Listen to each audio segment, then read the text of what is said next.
अस्सलाम वालेकुम। तो व्यूअर्स, आप देख रहे हैं यूट्यूब चैनल रज़िया का किचन और आज मैं आपके साथ शेयर करूंगी परफेक्ट गरम मसाला बनाने की एक बेहतरीन रेसिपी।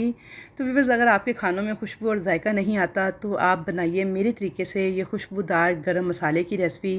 तो यकीन जानिए आपके हर खाने को लगा देगा ये चार चांद और आपके खानों का जायका जो है वो दोगुना बढ़ जाएगा।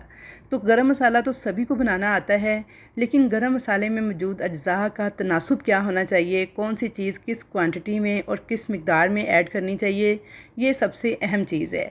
तो आज मैं आपको वो वाला गरम मसाला बनाना सिखाऊंगी जो कि मैं अपने किचन में हर खाने में इस्तेमाल करती हूँ और इसे किस क्वांटिटी किस तनासुब से बनाती हूँ। तो आपने परफेक्ट रेशो के साथ ये तैयार करना है। तो इंशाल्लाह ताला बहुत ही बेहतरीन ये गरम मसाला पाउडर आपके लिए बन के साबित होगा और आपके खानों का जो जायका है ना उसे दोगुना बढ़ा देगा। तो चलिए जी रेसिपी देख लेते हैं खुशबूदार जायकेदार गरम मसाला पाउडर बनाने की। अच्छा, मैं अपने किचन के लिए ये मसाला ज़्यादा क्वांटिटी में तैयार कर रही हूँ। आप चाहें तो इसे हाफ़ भी कर सकते हैं। तो यहाँ पे तमाम चीज़ें जो है ना मैंने पैन में डाल ली थी और बस मसाला तैयार ही करने लगी थी कि मुझे ख्याल आया कि चलें आपके साथ रेसिपी शेयर कर दूँ।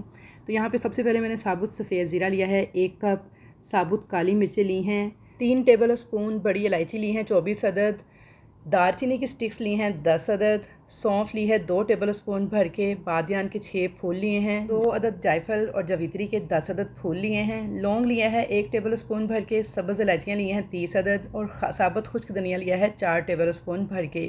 अच्छा, इस मसाले में आपने सौंफ ज़रूर ऐड करनी है, इससे बहुत प्यारी खुशबू और जायका आता है।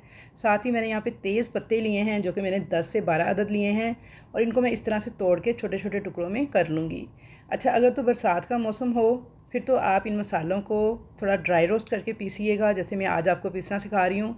लेकिन जब नॉर्मल खुश्क मौसम होता है तो मैं इनको डायरेक्ट भी पीस लेती हूँ। तो यहाँ पे ये देखिए, ये जायफल मैं आपको दिखा रही हूँ, इस तरह का होता है। ये 2 पीस ऐड करने हैं आपने, तोड़ के इसका अंदर वाला जो मटीरियल है वो ऐड करना है और जो इसका बाहर वाला खोल है ना इसे आपने वेस्ट कर देना है। तो यहाँ पर ये देख सकते हैं आप, ये अंदर से इस तरह का निकलता है, ये आपने तोड़ के तो इसे ऐड करना है। तो यहाँ पे जायफल और जवित्री वाला गरम मसाले का इंतहाई खुशबूदार पाउडर ये बनके तैयार होता है। तो यहाँ पे अब इसे हम चूल्हे पे रख देंगे और लो मीडियम फ्लेम पे आपने मुसलसल चम्मच चलाते हुए हल्का सा ड्राई रोस्ट कर लेना है। अच्छा, मसालों को इतना नहीं आपने पकाना कि ये बिल्कुल जल जाएँ और इनमें से जली हुई खुशबू आने लगे, बल्कि आपने बस हल्का सा इनको 1 से 2 मिनट ड्राई रोस्ट करना है। प्यारी सी खुशबू आने लग जाएगी, थोड़ा सा इनका कलर लाइट सा चेंज होगा तो फ़ौरन से आपने पैन को चूल्हे से हटाना है और एक प्लेट में डाल देना है। अगर आप पैन में रख देंगे ना इन मसालों को ठंडा करने के लिए तो ये जल जाएंगे, क्योंकि पैन काफ़ी गर्म होता है। तो इसलिए आपने एक प्लेट में डाल के इनको हवा लगवा लेनी है, अच्छी तरह से ठंडा कर लेना है। जब ये अच्छी तरह से ठंडे हो जाएंगे तो आपने मिक्सी के जार में डाल के इनको पीस के पाउडर तैयार कर लेना है। तो यहाँ पे बेहतरीन खुशबूदार उम्दा जायके वाला गरम मसाला पाउडर हमारा बन के तैयार है। तो व्यूअर्स, आप ज़रूर इस गरम मसाला पाउडर की रेसिपी को ट्राई कीजिएगा, तो आप देखिएगा आपके खानों के जायकों में एकदम से चेंज आ जाएगा। इंतहाई खुशबूदार और लजीज आपका खाना पक के तैयार होगा और बाज़ार वाले मसाले को आप भूल जाएंगे, क्योंकि इसके अंदर हमने जायफल जवित्री और तमाम चीज़ें ऐड की हैं जिनको मुनासिब मिक़दार में हमने परफेक्ट तनासुब के साथ ऐड किया है।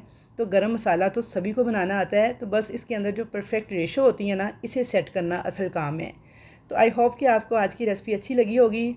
अच्छी लगी है तो जल्दी से वीडियो को करें लाइक और आज ही ये मसाला पीस के अपने खानों को लगाए चार चांद। आपने पीसने के बाद इसको एयर टाइट जार में सेव कर लेना है।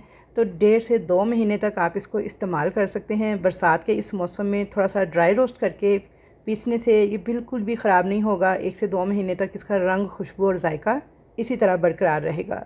मुलाकात होगी आपके साथ एक अच्छी नई रेसिपी के साथ। अल्लाह हाफिज़।